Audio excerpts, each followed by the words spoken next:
Good afternoon. Thank you very much for having us here today. My pleasure. I was told to come and see you because you are the man for Renault 5 turbos, self-confessed Renault 5 turbo my sins. addict. Yeah. I want to ask you before we sort of get into what these cars are all about. What is it about them that really sort of got your interest? Why have you sort of specialised in these cars? I think from my dad, probably. My dad, who was a Renault guy. He had a friend with an Alpine GTA, and Dad nicknamed these squashed hamsters. That's what he called them, and that kind of stuck with me. And then it kind of filtered away into historic race cars, and that was my interest lay with them until I was working as a car washer in Dorking, and one of these came past. Must have been mid 90s, blue with red grills, which I'd crucify now. And I saw that and heard it, and I thought from that point, I've got to have one. I've got to get one. And at the time, they were 10,000 quid. So I was blue oval and wanted a Cosworth, and everyone thought I was bonkers for one of these at that point in time. And I couldn't get one for 5 years, I think. I remortgaged my house, got a secured loan. My mum was upset, said I was irresponsible. But I got one. I got one for 12,000 quid back then. So, and that's where it all started. And of course, I drove it. I didn't know anything about the 5 turbos. I just commuted it. I went to Tesco's. I did the shopping. I split up with an ex. It was my only means of transport. I went to the Nürburgring in it. I went to Amsterdam. I just drove it everywhere. But eventually realised that no one facilitated them. No one did. At that point in time, I was doing historic race cars, and my expectation of what you spend your money on was different. So no one really provided that for the car. And when I started a business, they're sort of hand in hand. But it's been tough. They're not easy cars for a business model. No. Well, there's not that many. There's not enough. About, is there? There's simply not enough, and the values aren't there yet to allow people. They're still doing the maths. So if it was a Stratos or an Alfa GTA, you can do the maths. It's easy. It's a £100,000 restoration, and the car's worth 250. People are doing the maths now. It's not like the 90s. So it's certainly an irregular choice, but you'd expect nothing less from the French, would you? And that sort of brings me sort of to why this car was ever in existence. So if we sort of turn the clock back, you know, where did this come from, and how did they get to have this mid-engined car that is sort of just grabbed all of our hearts? The French are kind of unsung heroes in motorsport, because more than the Italians, I think. Because if you look at where motor racing originated, it was in France. All the big road races were in France, and the big circuits. Renault Sport pushed the boundaries with engines in the back, with the Gordini, with the Alpine. So this was born from the Stratos and the Alpine. It's the same concept. It's a homologation car. So what they did was they thought backwards rather than converting something they already had. Let's make something specific for the purpose, and then we'll backtrack it to a road car to make the numbers crunch. So they were one of the first to do that with a serious car. But this was never intended to happen. This was intended to happen. This wasn't. Had they always sort of earmarked the Renault 5 to be the car that they'd do this with? I think it's just a platform that came up that was small and agile, and it was a car they were pushing for global sales, because that's what it's all about. They're not doing it for fun, really. The Clio V6 they did for fun. That's another topic, but there's a great story for the Clio V6.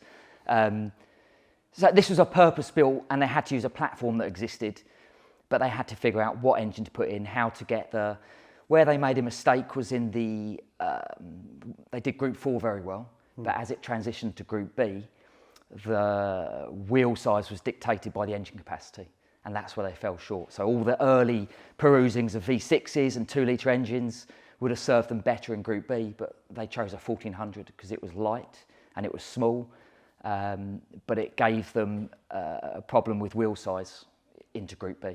And that's why we got the Maxi, which was a later get out of jail by Renault, because they'd gone the wrong way. Everything they did was fantastic. It was like they couldn't have done it any better, but it kind of landed on them, as opposed to a choice. And Yeah. when the rules changed, they got stuck. So, yeah, forerunners in motorsport. You know, even through F1, how many engines of Renault and F1 that have dominated? Yeah. It's, you know, Many. yeah, yeah, Many. yeah. So these start life out as a 1400 4-cylinder, is that right? Absolutely, yeah. And they're about 160. 160 horsepower is a factory Yeah. rated figure. You could buy what they called a 185, which was basically a wastegate shim. That's pretty much all it was, and a slightly bigger intercooler. You could buy a 200, you could buy a 220. If you really wanted, you could progress to Group 4 or Group 3 and you could have a maxi if you had the money. Yeah. So it was it was an option package, which was again, Renault started. No one's done anything like that, where you could actually buy a factory upgrade car. And if you wanted, you could go rallying. You could buy a rally car. So you walk into Toyota and you order a car today, but you want to go rallying, and they'll deliver you a turnkey rally car. So we've got two different cars here. We've got an earlier car, and we'll get into the sort of the nomenclature of these in a bit, because there's a sort of phase one or A T1 or a T1. Yeah. And this is a later car, one of the latest Turbo 2. So how many of the earlier cars, and what would you refer to them to? Let's address this is a Renault 5 Turbo. Yeah. The T1 came about because of confusion in the marketplace, and it's still really confused. But that's a Renault 5 Turbo, and it's a Renault 5 Turbo that I'd call pre-production. Right. It wasn't a planned production car. This was a 400 special for homologation. That's all they wanted. They didn't think they'd sell them, and the colours came about because they went so extravagant.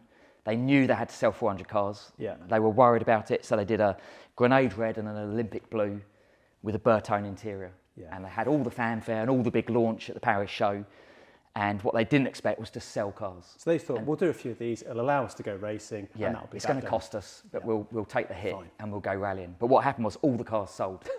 So they had to evolve and productionise the car. So what you've got is a Renault 5 Turbo pre-production, and then you have a Renault 5 Turbo production. Yeah. And the production car changed from this in having options, because when you sell stuff to the public, they suddenly want choices, electric windows, electric mirrors. So they moved on from this. They changed the aluminium doors to steel to carry the weight of the windows and the mirrors. They gave beige interior options, different colour options. So we're still on Renault 5 Turbo. Yeah. Then there's an interim car. So they started to change the dash console. They made about 30 cars in the interim, right at the end of '82. They changed the steering column console and the centre console. And then it evolved to what we call a Renault 5 Turbo 2, T2. So that's T2. correct, yeah. They made about 1,500 without doing the silly numbers. The pre-production or the Renault 5 Renault Turbos? 5 Turbo in total. Yeah. 400 of these were made, but as they sold out, they bled over. So probably 600, 650, something like that. No one really knows. All you can do is wait to see one with the highest number or higher number than you've seen before to know that they've done. So they bled over with this. Then they transitioned. It wasn't a production. It was like me doing production cars. It was a cottage industry. So it just evolved. So they bled into the Renault 5 Turbo production car with all the different colour options: brown, blue, white, black, pearl white. Then they progressed to the T2. And what the T2 gave was cost control to Renault. So they lost the interior. And the only reason they had the dashboard, this multi-clock dash, is for homologation. Yeah. Because that had to be on the homologation on the FIA document. Yeah. So the road car had to have what the race car had, and it gave the drivers control. So they lost all of that, went to the T2, Gordini dashboard, Gordini interior. Actually more differences than people think. So I can talk you through a couple. The soft foam against the fiberglass was an obvious one. The anti-roll bars on the front, different mounting points. So I guess as it was an evolution of a car by a small division of Renault, I suspect the roll bars were popping out. So they built like a catch system on the T2 to try and lock it in. Electronic speedo, mechanical speedo, loads of clips and brackets. This would have bronze P-clips underneath. So money was spent. This goes to plastics. So you can see suddenly the cost cutting coming in all through the car. Definitely. Well, not only with the panels, the roof. Steel panels, steel tailgate, roof and door. And doors, yeah. So that productionised this to a point where it was cost viable and they were making money now. So they were enjoying it. Life was good. But then they stumbled into Group B and they were stuck. So the way they got out of that was they rebranded one of these, essentially a VIN plate change, but the rumour is they put a bigger engine in.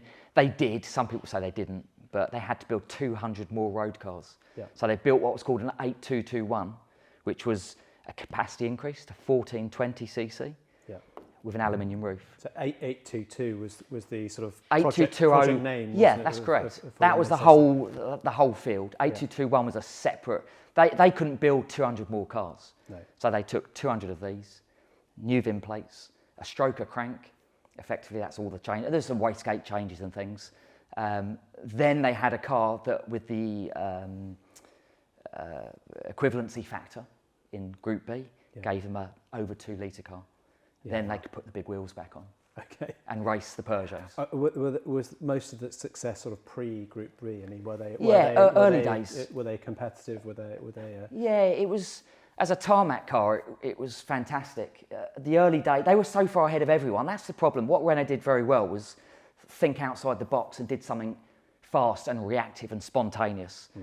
And whatever, luck or judgment, they ended up with a good product that was very quick. They went into IMSA in the States. It was also really quick. In 81, so predated all the Group B. And they did well in Group 4 Rally with Jean Ragnotti driving. Where it's excelled above all the others is in national club rallying. Yeah. Because you could buy it. So if you were quick and competent, you could buy one of these. You could race it in international. You could race it in national. Yeah. So they were dominating club championships. What is it about the setup of the cars that which make them so suitable to those sort of tighter courses? Well, as you know, because you've been out. I have been out, I know. Inherent instability. Yes. So it's agile. It's light. That was the key point. Two-wheel drive hurt it, not on tarmac so much. In fact, I mean, when they did really well and they won with the Maxi, a lot of people said they didn't have direct competition at the time when they did well, but they did. They had Vatanen in a T16, and he went off trying to catch up. So at that point, everything went in their favour. They didn't blow an engine up for once, and it worked. So on tarmac, it was the right tool.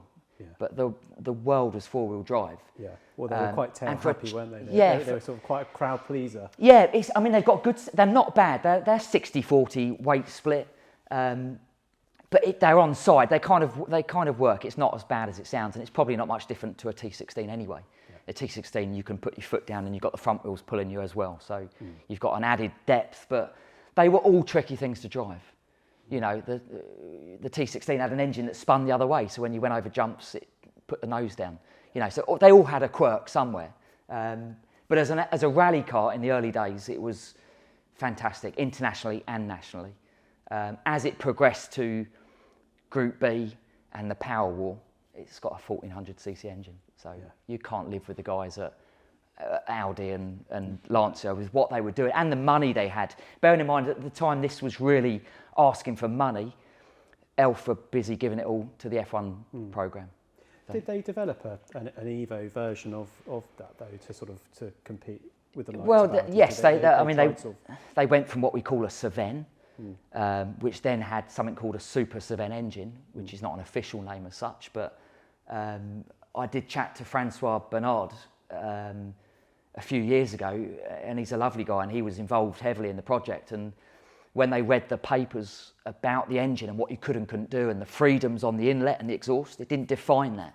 So Renault said to him, "Go home and work out a system that we can exploit the rules." And he said it was the easiest job he'd ever done because he drew up what was a Super Cevennes engine, which meant that These have a throttle that's in front of the turbo Yeah. in an effort to reduce turbo lag, but it doesn't. It's just weird and does odd things. By moving it the opposite side and having a standalone plenum chamber, suddenly the engine had no turbo lag or reduced turbo lag. Yeah. And it was usable. So it was a constant state of evolution. That's what. So even the road cars, I don't know how many cars I've seen now, but I can see clips that have changed. And it's not necessarily that clip's better than the last clip. It could be down to the guy that they were getting the product off went bust. Yeah. You know, in '82, so they had to find someone else, or someone did it cheaper. So this was what it started with, and this is what it ended. And however it got from there to there as a road car, they just evolved. It was such a small outfit. The rally cars were the same, even the same with the Capri. The race cars, that is something that just evolves race by race, season by season. I want to get into some sort of more specific parts of the car. Yeah. So let's take me around it sort of front to back, and let's talk about some of the characteristics of it. I want to talk about some of the things, you know, the turbo, cooling, and things like that. But let's start at the front because sure. We've got, you know, pretty much every panel on this is either fiberglass or aluminium, right? Absolutely, everything on the outside is fiberglass or aluminium. The monocoque is steel. It was done for weight saving, and also the bonnet's actually longer than a conventional Renault 5. Yeah. So they use headlamp extension panels. Oh, did they? And the wings are extended and the bonnet's extended. So when guys ask for replicas and things, it's not as simple as they think. If you wanted to, the bodywork wouldn't bolt straight on. So if you pop this hatch up, you'll see, and it's quite crude. But you can see there these extension panels. Yes. So that's originally where the start. This is where the Renault 5 finishes. Oh, here. Yeah. And this is the extension panel. Wow. So that is quite an extension, isn't it? There? Yeah. Wow. It was quite clever what they did because they utilised a lot of the parts for existing cars. Yeah. To get what they wanted. So the front suspension is the same architecture as a Renault 5 Gordini, but they made through bushes which were different sizes, so you could effectively add casters to the front. Because when you took the engine out the front, you lost weight and you lost steering feel. So by adding caster in, it gives you steering weight and consistency. Yeah. And self-centering, which you need because you've got the engine in the back. You've got so much. So everything's very, very so low they used, down, obviously. Yeah, they used exactly what they could. This is a crash tube. A lot of people, again, say they filled it with sand in competition to get the centre of gravity, but I think that's a myth because we're trying to get weight out, not put stuff in. Yeah. But it's most of this in here is parts being raided. The cockpit was bespoke, but a lot of the stuff in here is from some of them from like a Citroen van. The grills from a Citroen van actually in there. Right. But the crash tube, because they had to homologate it for the road, they had to pass frontal crash structure, and they failed by like not much. So they whizzed back to the workshop and pop that in. Knocked up a tube. Yeah, because there really is just quite a lot of air here. Yeah, there? There's nothing there. We've got these two big fans, very very front and centre. But other than that, you kind of look down there, and you've got that tube. You've got a jack buried down there, and then your battery and water bottle and whatnot, and then that's it. There's not much in there.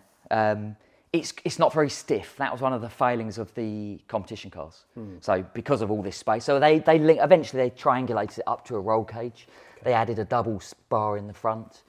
These actually became Kevlar later on, and they were bolted on separate sections. They actually took the inner wings out, reinforced the front chassis, and then put Kevlar inner wings in. I mean, this one's in really good nick. It's very clean in there. Do they? I mean, obviously, because we're dealing with fiberglass and aluminium, you probably don't see so much rust. Or do you have any kind of problems like that? It's not. They do corrode. I think people ask me about corrosion when they're buying cars, and there's this rumour to go to Japan to buy cars from Japan. But the failing with these is, yes, they're prone to corrosion, but they're more prone to temperature differences. So a non-stable, so Japanese cars, 40 degrees in the summer, minus 20 in the winter, and all these nasty French plastics just go brittle. You can make billet wheels, you can make titanium uprights, all that's easy. What's not easy is buying all the mundane clips. I was going to say, so how? What are these like now? So if I've bought myself one of these and I'm like, I want to do a restoration job onto it, and I need something like a new front bumper or some new headlamps, are parts difficult to come by? Am I going to struggle? Forums. Yeah, you're on eBay basically. You'll have to bear the pain of doing that. Really, there's a tax. Even the Gordini headlights now are expensive. I just buy left-hand drive ones. These are MOT exempt, which is not to say that you don't do things right, but you can put the Continental adapter stickers on the front. Yeah. Even headlights now are hard to find. Brake master cylinders, almost impossible. This is a Cevennes cylinder actually, so it's not the best example, but the factory master cylinder has a reservoir on the top. Even the reservoirs, you just can't find them. Hard to get hold of. It's really hard to get mundane parts. The washer pumps pack up. They've got a really weird impeller which is made of rubber. It just breaks up over time. I think I saw one on eBay. I went to buy it, but it sold for 150 quid. It's a washer pump. And it doesn't matter, so what? That's what it costs. But the mundane stuff now, when the guys realise it's associated to a 5 turbo, then there's a tax. The mirrors, a Vitelloni Tornado electric mirror is shared with a Ferrari 512, and someone 1,500 quid for a set from the States I got offered. Wow. You know, so we've always had tax. You have Porsche tax, Ferrari tax. The Renault's now suffering. As I said before, the side lights were Renault 18, and they used to be 20 quid.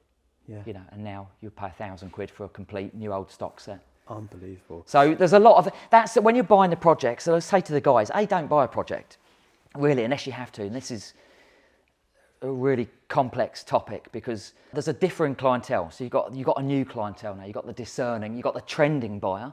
So these are trending again. We've done the 80s. We're now on the noughties, but now we're back to the 80s because these are Instagram gold. Yeah. So you know, you go to Bicester with one and yeah, it lights up everything. If I go with a Capri and I post a picture of the Capri on Instagram, you know, so what? If I put this up, everyone loves it. It's lit up. Yeah. So you've got a new trending buyer. You've got the investor, whatever you want to call it, for want of a better, or people that have driven it now and actually realise they're quite good. Yeah. You know, someone drives a good car, which is not many, and they drive one and they go, "Where's this been all my life?" Yeah. So and they collect. So a T1 like this, it's making money now. So you've got these 3 different buyers alone. Then you've got the guys like me who aspired to own one and couldn't afford it. And I got in through luck than judgment. It wasn't that I was the all-seeing eye. I didn't care. I thought I was wasting money, not spending sensibly. So you've got me, and then you've got the guys that actually can't relate to the T1. This was the poster car, but they can relate to the T2. That was the cult street car. So there's all these different salaries and interests, which makes the market really difficult to manage. There's a lot of cars, ultimately. Don't buy a project if you can help it. Yeah. That's the key. All I get here is projects. Yeah. No one's rolled in with this car, drove it through the door and said, "Can you restore this? And we'll pay all the money."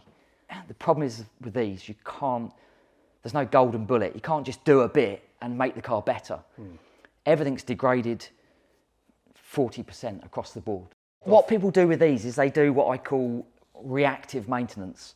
So they're very proud to say, "Oh, I've looked after it and done this and it's got the service and I bought all this." But what they've done is they've waited for something to break and then they've put a new one on. You know, no one's doing preventative maintenance. No one said, "Look, I've done the complete car, the complete fuel system, and now I'm going to sell it." Yeah. That doesn't happen. And anything that happened in the last 10 years, 15 years, where they're fully restored, you have to question it. Yeah. Because they're not cost viable now, so why are they doing it? Have we got a crashed car? This all went on. You know, they're fine to drive actually, but they can be unruly if you're not used to them. People go out on the old Michelin cross-ply tyres. Yeah. Gone as hard as because they're old. Hard as stones by then, haven't they? Yeah. You know, they've got a life of 5 years. Michelin say 5 years, and that's it. So they look the same. People think they are the same, and they go out and the car slides around and does weird things. So I've got to be very cautious of any car that's fully restored in the last 10 or 15 or 20 years, because nobody does it for love, if they can help it. Yeah. What would you say are the sort of the big ticket items to sort of check if I said to you, look, Ollie, I'm looking at one of these. What would you say? These are your 5 sort of, or even a couple. Yeah, of things that you say. You need to go and check. There's a different market. It's hard now. So I'm the guys. I call them the grown-ups. My client base are grown-ups, so they're asking me for advice to spend money. So I could get them into any 5 turbo. I could broker a deal and make a bit of money if I wanted to, but that's not my motive. You've got to get them in the right car. So I'm hardwired. I'd be selling them a T1. I'd say buy a T1 if you can afford it. If you can get there, that's the car to put your money in for what your objectives are. And if you're buying a T1, so we'll forget all the others to make it simpler. You spend your money. Anything that can be solved with money is not a problem. So you need to be shopping for things that have got bits on it that money can't solve. Yeah. So original interior, original carpets, original paint, invoice from new, service history. It doesn't make that. It's just nice to plump up. But an invoice from new, you could be a millionaire. You'd have more money than God, but you can't buy that. You can't buy an original carpet unless you're fortunate and find new old stock. But so once you've got those locked down, everything else can be dealt with. So I said, if you find a car with that, but the engine's failed or the gearbox is broken, buy it. Doesn't matter. We can build engines. That's fine. That's that's all doable stuff. What you need to lock in is key properties. Chassis 1s over chassis 10s or 50 or 150. It's just willy waving. It's nice, but you won't get chassis 1 anyway. But so you've got to find pre-production is, I think, a king of the hill car, and it's making clear air between the others. Olympic blue is they made slightly less. Yeah. Personally, I prefer the colour. It's fantastic with the blue seats and red carpet. That's kind of a king car, and I've been commissioned a long time ago by someone to find a king car, a holy grail, money no object, or it wasn't discussed. Yeah, there was no fun project. There was no budget, but I haven't found that car. Yeah. Now I've seen cars that are very good, but morally not good enough to make the phone call to say this is that car. This is the one. I haven't found it. Still out there looking for that. Yeah, they just don't turn up. It's really hard. This is great. Paint's peeling and it's got blemishes, but overall that's part of the charm. But there is, as I said, a fine line between patina and. Well, I mean, I'm less worried about patina. I'd be more concerned about the internals. That's and it. Sort of the internals are all fixable. That everything can be done if you shop for those key points. You can't go too far wrong but not everyone's got that facility. That's the problem. So we've got people with regular salaries, and so you can't give that advice to everyone because they can't step up to the money that these are going to go for. So you have to kind of adjust your parameters to if the guy's capable of doing his own work at home, because they can be done. They're not complicated. They're built up. The problem with them, every bit of the car is subdivided into, say, blocks of 10, and all of them have to be perfect and working in harmony, and then all of them added together. Yeah. You've got to have everything. And I think the biggest problem we get nowadays is people, the common person doesn't have a reference point. I've known owners of cars that have owned them for 3 or 4 years, that when I drive the car, I say, this isn't right. And they say, but that's how it's always been. Because they don't know any different. They don't know what it is. You can't go down the road. It's not a Ferrari 308 or a Porsche 996 GT3 where you can go and try different cars. They're not around. Yeah. So reference points is what hurts people. They buy stuff, they get in it, they make the commitment, and then I drive the car and this isn't right, that's not right, this is not doing what it should do. Yeah. Everything has to be in unison, and if you do that, they're fantastic and they work and they're reliable. It's just the old adage of Renault's catching fire and breaking down is they do. Probably when someone's changed the cooling system. That's it, because you find weird things done to them. Yeah. People putting bigger tyres on than bigger needs to be. Wheels and tyres is a bug. The T1, T2 thing keeps me up at night. Big wheels and tyres. My car's got big wheels and tyres. So that's interesting actually, because just standing here, we've got let's call this T1, and we've got 13s on this. Yeah. And those are the Gotti wheels. The Gotti 5T was a catalogue aftermarket wheel. So it was aftermarket. Yeah, so that it was done by Renault offered you an upgrade list. So this is actually a cup car. So they did 60 cars that were like the Trofeo Cup. Yeah. So they were a one make series and they supported the Grand Prix. And this is a cup car which came then with Gotti wheels and a roll cage. Yeah, they're really cool. I actually saw those wheels. Jay Leno did a video on the 5 Turbo, and it had Gotti wheels, I think, and just thought they look. They're brilliant. Dynamically, they work. So you put that, you know, a tyre or a wheel of this size onto this car, and it's going to muck up the. No, it's fine. Is it all good? Like for like swap. Yeah. Yeah. It's absolutely fine. All you do is you pick the car up or lower it down. Yeah. So I've never set a car up to. What size is that running at the front on those then? So these are metric. Right. So this is that was the big thing. This was like in the was it late 70s, early 80s? The metric tyre was the new big thing, wasn't it? We had the metric system coming in, and everyone's going to make it simple. Yeah. And so you had the 365 Daytona, yeah. the T16s. They all went onto this metric tyre. Yeah. And then the world. They're much bigger than those. Yeah, but it's the profile. So this is effectively, if you were to put it into an Imperial, it's just under 14 inches. Yeah.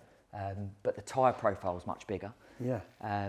So what you've got to do, when you put it onto the 13-inch wheels and the radials, even though this is a fairly large profile, you keep the geometry, but the mass of the car is lowered down. Yeah. Which helps. Low is better. There's no question. It does have that sort of squat stance, and certainly when you sit your bum into those seats, you feel like on the floor, proper load. Yeah. Yeah. But I think that's just because the car's so small anyway. As well, we're not used to cars, unless you drive a Mini or a Metro, and you get into really small old cars. Yeah. Which this is actually.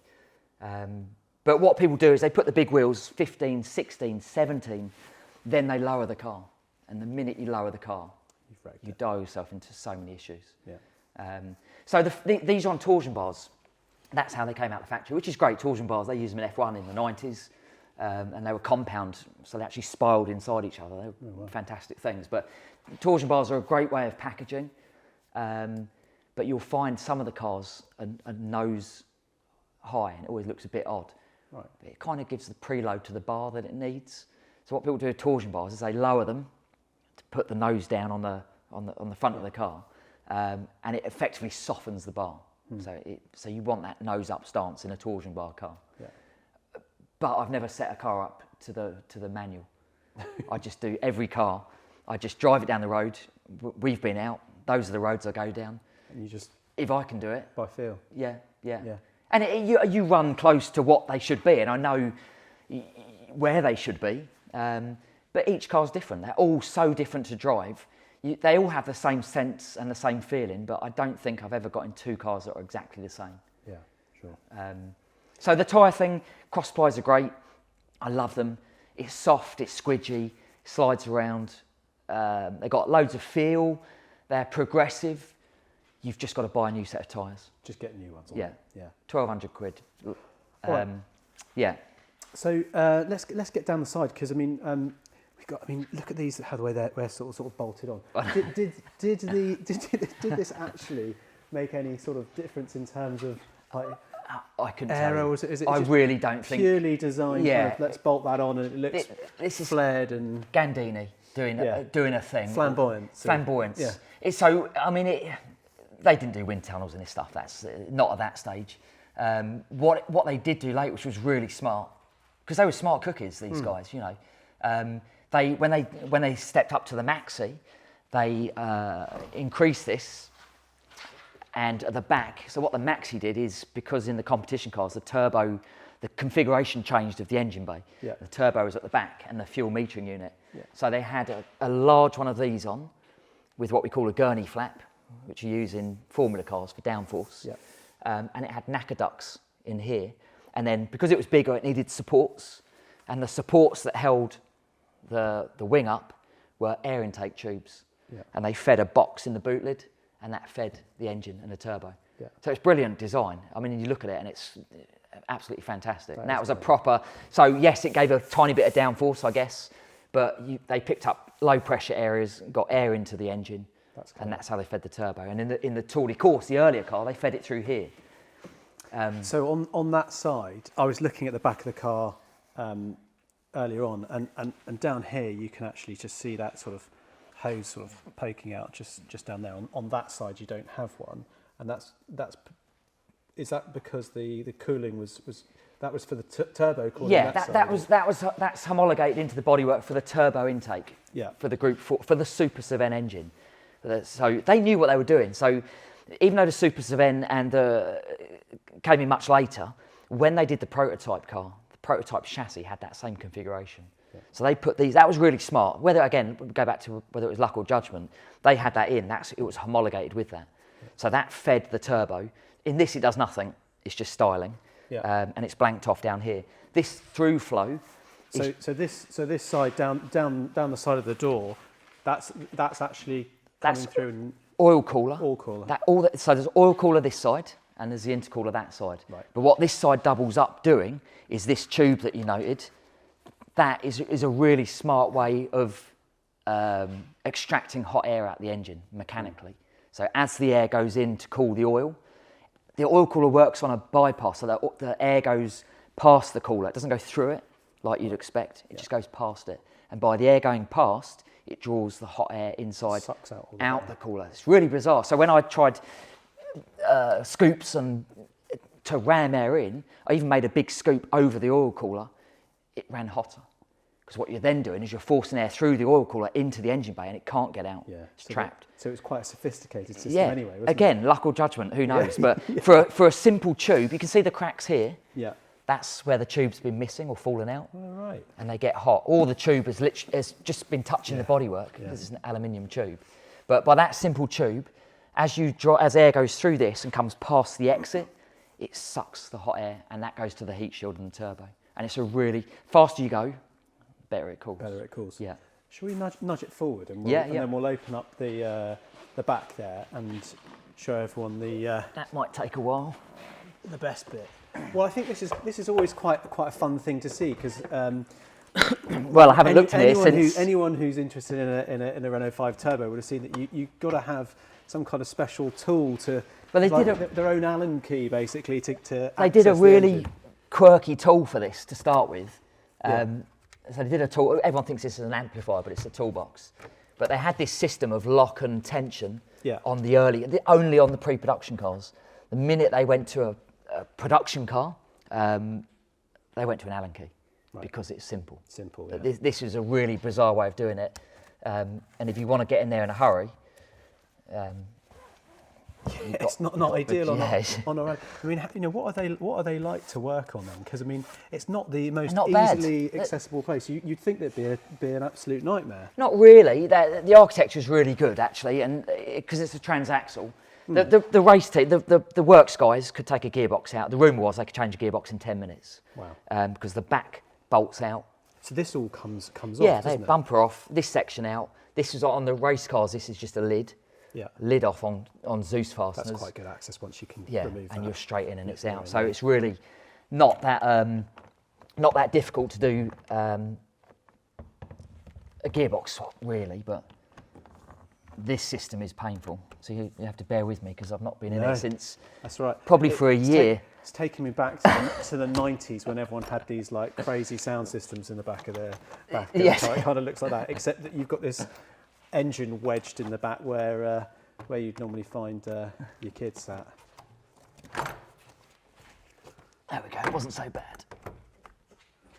Wow. And there's quite a lot of insulation on that panel there. Huge amount underside because of the heat generated. Yeah. It actually works really well for noise. And I haven't found a substitute yet. Yeah. A modern, and I'm sure there is, but it's actually a 3-stage. If you look in there, it's actually got like a cork. There's a name for the material, but like a cork hard lining. Then it's got sound deadening. Then it's got fiberglass heat, and then it's got aluminized foil. Yeah. And it's even got nice scallops inside that. They've actually almost cut out a rebate for the distributor. So it's a really nicely made thing, and it works really well. Yeah, well it does, because I mean, when we followed you earlier on, we could, the sound. Civilised-ish. Absolutely. Yeah. All encompassing when you're outside of the car, but when you're inside, it's actually fairly reasonable. Yeah. I use that in inverted commas. Fairly reasonable. This is louder than it should be, Yeah. because it's running more boost and a different pipe. But they are fairly civilised. They're not bad. You could use it every day. So the clutch hurts this one a little bit. It's just the noise upsets people. It's just, but you could quieten this down. This is for fun. Yeah. So, yeah, it's packaged in there. It really is. They frighten me. There's a lot of fuel system components. The return fuel line is hardline plastic and push fittings. There's no JRC couplings or dry brakes or anything fancy. It's push on. There's not even Jubilee clips. They just pushed hoses together. Right. So all that high pressure fuel system is down in here and it returns back across the top to the fuel filler. This is what worries me about cars as a business.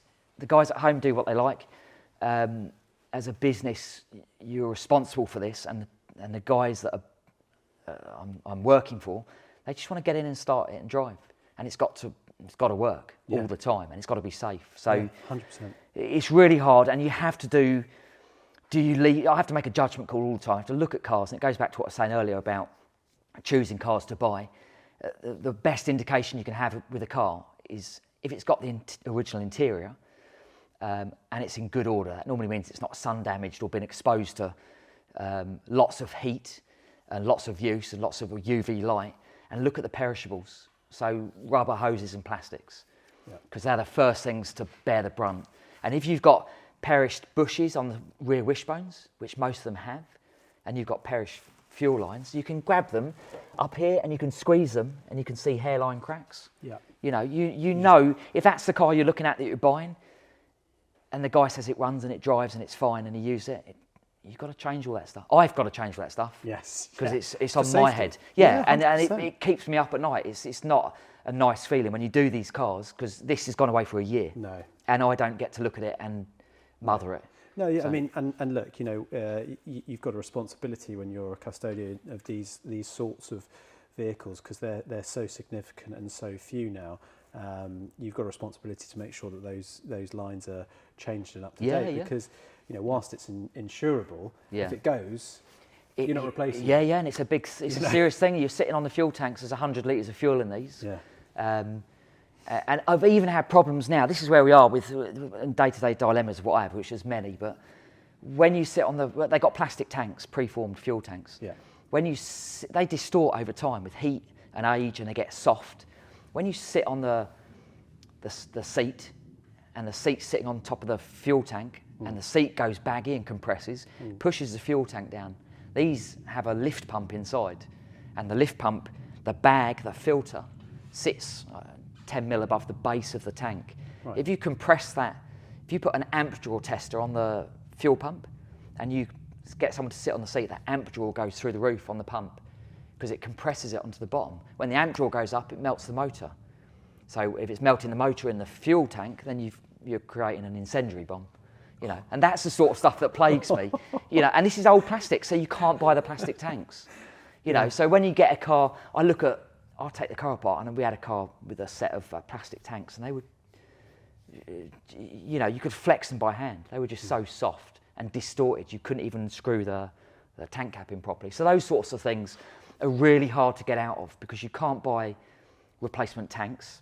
There's no guarantee if you do find them they're going to be any better. So you're then into a race car making a bag tank and a fuel cell. So a lot of the stuff's at the end of its life, and it's not a Ferrari 250 short wheelbase where you can restore everything and it's got a nice wooden steering wheel and the plastic steering wheels break. You're into buying reproductions and things. So there's a lot of stuff on this that is at the end of its life. And you've got to be, when you're buying projects, you've got to look at all that. And a fuel system refurb is not a meter and head rebuild and a new fuel pump, which is what people say and do.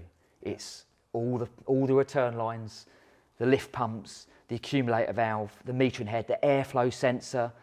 All of those bits have a part to play. They're all there for a reason, and it's a lot of work to do. Yeah, so you've got to have the passion there. But I think once you've experienced it, you'd be very unlikely that you wouldn't fall in love with the Renault 5 Turbo. Yeah, absolutely. Quite a unique thing. Yeah, once they get them and they have the product back, then they love it.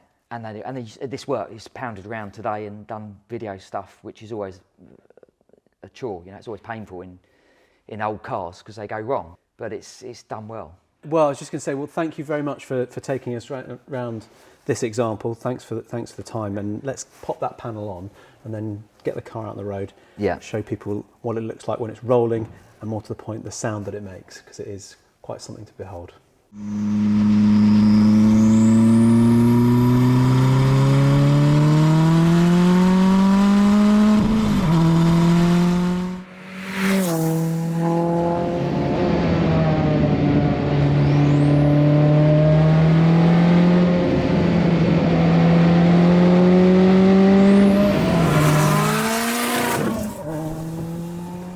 This is undoubtedly one of the most characterful hot hatches ever produced. It's a car that demands respect and has earned its cult status thanks in no small part to its unorthodox engineering paired with the flamboyant design of Gandini and the driving talents of Ragnotti. It's no wonder then that amongst many enthusiasts and aficionados, it's considered as the greatest of all time.